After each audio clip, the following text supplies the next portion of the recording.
Jadi yang membilangkan bahwa Quran itu mulia, Al-Fatihah itu mulia itu bukan sahabat, tapi siapa? Allah dan Nabi. Disebut apa? A'zamus surah. A'zamus surah, surat yang paling agung. Nah, sekarang yang terakhir bab kita bahas ini adalah At-Tasmiyah. Ya, At-Tasmiyah.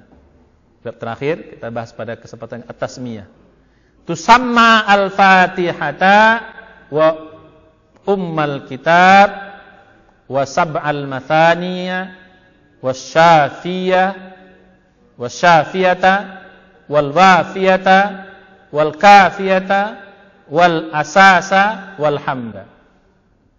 Wa qad addadaha al-allamatu al-Qurtubi wa dzakara anna li hadhihi surati 12 isman. Kita terjemahkan at-tasmiyah, pemberian nama. Tasmiyah itu pemberian nama, Pak. Atau memberi nama. Ya. Tusamma, dia diberi nama, maksudnya surat Al-Fatihah yang tadi awal, Al-Fatihata, diberi nama Al-Fatihah, dia diberi nama Al-Fatihah. Yang kedua dia beri nama apa? Ummal Kitab atau Ummal Quran, namanya Ummul Quran. Ya, nanti kita bahas, Pak, kenapa Al-Fatihata, kenapa Umma, kenapa Sab'a, kenapa Syafiyata. Itu nanti ada sebab-sebabnya itu, Pak. Bahasa Arab itu gitu. Bisa dibaca dhammah ujungnya, bisa dibaca fathah, bisa dibaca seperti Allah, Allahu, Allaha, Allahi. Bisa gitu. Rabbul, Rabbu, Rabba, Rabbi. Bisa begitu. Ujung ayat itu menunjukkan nanti kedudukannya dalam kalimat seperti apa. Apakah dia subjek, apakah dia keterangan, apakah dia objek, apakah setelah kata depan, nanti itu menentukan. Nanti kita bahas pelan-pelan nanti bahasa Arab. Ya, gitu. Biasanya kalau dia dhammah itu subjek. Biasanya kalau fathah itu dia objek. Nah, di sini kondisinya objek. Kenapa disebut Al-Fatihata? Karena dia objek. Ya. Diberi nama Al-Fatihah. Oh, berarti Al-Fatihah itu objek. Walaupun dalam bahasa Indonesia beda dia. Ya, jadi gitu. Ummal Kitab wa sab'al mathani, ya. Nah, diberi nama Al-Fatihah, diberi juga as-sab'a al-mathani, 7 yang diulang-ulang. Nah, yang keempat diberi nama Al-Fatihah itu asy-syafiyata. Asy-syafiyata itu artinya obat atau penyembuh, penyembuh. Maka salah satu nama Al-Fatihah itu penyembuh, Pak. Nanti kita bahas sedikit ya. Yang kelima disebut Al-Wafiyata. Al-Wafiyata itu penjaga. Walaupun dalam makna yang lain suka dikatakan yang tidak bisa dibagi, yang utuh. Wafi itu yang utuh. Ya. Yang berikutnya namanya Al-Kafiyata, pencukup. Apa sih bahasa kita pencukup itu? Mencukupkan. Ya, nanti namanya itu menentukan, nanti kita bahas pelan-pelan. Wal kafiyata, wal asasa itu fondasi. Kata Nabi, segala sesuatu ada fondasinya. Dan fondasi Quran adalah Al-Fatihah. Maka disebut dia fondasi. Walhamda, sebutan lainnya Alhamda. Nah, itu saya bilang tadi, disebut namanya, salah satu nama surah Al-Fatihah apa? Alhamda. Waqad dan sungguh, wa dan qad sungguh, addada, menghitung, menjumlahkan, ha-nya Al-Fatihah itu, al-allamah. Al-alamah ini bahasa Arabnya alim, Pak. Indonesia alim. Al-alamah itu alim. Bahasa kita ulama lah. Alim ulama. Alamah. Ya, jadi orang Arab kalau menyebut ulama itu tidak dengan, kalau kita sebut alim ya. Ya, sebutannya alim. Kalau alim itu taunya cetek, Pak. Alim itu tahu, orang yang tahu. Taunya tahu biasa. Tapi kalau alamah itu benar-benar tahu gitu. Paham nggak maksudnya? Alim itu orang berilmu, tapi kok alamah itu benar-benar berilmu. Itu namanya mubalaghah. Itu bahasa Arab begitu. Kalau kita apa? Susah kan, banyak kali kan bahasanya. Benar-benar berilmu kan banyak kali, panjang kali Pak. Kalau bahasa Arab tinggal gitu aja. Orang yang mengetahui, alim. Orang yang sangat benar-benar, allamah. Kalau maha mengetahui, alim. Nah, makanya Allah sifatnya apa? Alim, bukan alim. Ada juga alim, tapi alimul ghaib. Nah, karena nggak ada yang lain yang alimul ghaib, maka disebut alimul ghaib. Jadi kalau manusia biasa namanya apa? Alim. Kalau manusia yang sangat tahu namanya apa? Allamah. Kalau maha mengetahui, alim. Nah, beda ya? Tipis bedanya tapi maknanya dalam. Jadi jangan bilang orang, kamu orang alim, jangan. Itu Allah nanti larinya. Kamu alim atau alamah, oh itu kamu jago gitu, hebat. Ya, al-alamah apa namanya? Ulama yang alim sekali. Al-Qurtubi, ini Al-Qurtubi ini ahli tafsir, namanya tafsir Qurtubi. Ya, Qurtubi itu tempat Pak ya. Wa dzakara, dan dia menyebutkan, maksudnya Al-Qurtubi itu anna sesungguhnya li hadhihi surah, ya, li milik hadhihi surah, surat ini, maksudnya surat ini mempunyai. Nah bahasa Arab juga gitu Pak. Jadi kalau mempunyai itu di depan disebut. Misalnya kita katakan buku ini milikku, li kitabun, atau li al-kitabu, di depan dia, aku punya kitab ini. Tapi boleh juga kita katakan al-kitabu li, boleh juga. Ya, jadi di sini di depan. Li, ya, mempunyai hadis surah, surat ini mempunyai, maksudnya ithnai asyarah, 12 isman nama. Jadi Qurtubi dalam kitabnya, kitab tafsir itu memberi nama Al-Fatihah itu 12 nama. Nah sekarang kita bahas yang terakhir tentang nama-nama tadi. Tadi udah ya, disebut Al-Fatihah. Apa arti Al-Fatihah? Pembuka. Mengapa disebut pembuka? Karena dia membuka Quran. Mengapa disebut Ummul Quran atau Ummul Kitab, induk Quran? Karena di dalamnya tercakup semua makna Quran. Maka disebut dia ibu Quran. Mengapa disebut 7 yang diulang-ulang? Karena dia 7 ayat yang diulang-ulang dalam setiap sholat. Mengapa disebut Asy-Syafiyata, penyembuh? Karena apa? Quran ini Pak menjadi penyembuh. Makanya nih, ya, ada hadis Pak ya. Jadi kalau dalam kondisi-kondisi tertentu, termasuk pertolongan pertama Pak, Ibu. Kalau anak kita sakit, belum ada obat, bacakan Al-Fatihah dalam air putih, tiup. Ya, auzubillahi minasyaitonirrajim, bismillahirrahmanirrahim. Tiup, kasih minum anak kita. Cukup, mau 2 kali, mau sekali, mau 3 kali, mau 5 kali, 7 kali. Tiup. Itu pertolongan pertama. Jadi kalau kita dalam kondisi sakit apapun belum ada obat, setelah itu baru cari obat. Jadi termasuk apa? Menggantungkan pertama kepada Allah dulu.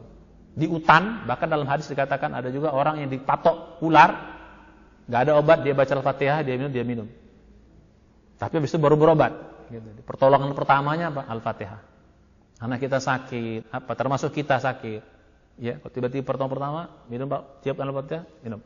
Karena Al-Fatihah ini salah satu artinya adalah penyembuh. Dan juga menjadi peruqyah, meruqyah. Pernah dalam sahabat itu mereka berjalan di suatu tempat yang agak jauh di luar kota, tiba-tiba kepala sukunya sakit. Gak ada yang bisa menyembuhkan. Mereka mampir di kota itu. Kalian ada dokter nggak? Nggak.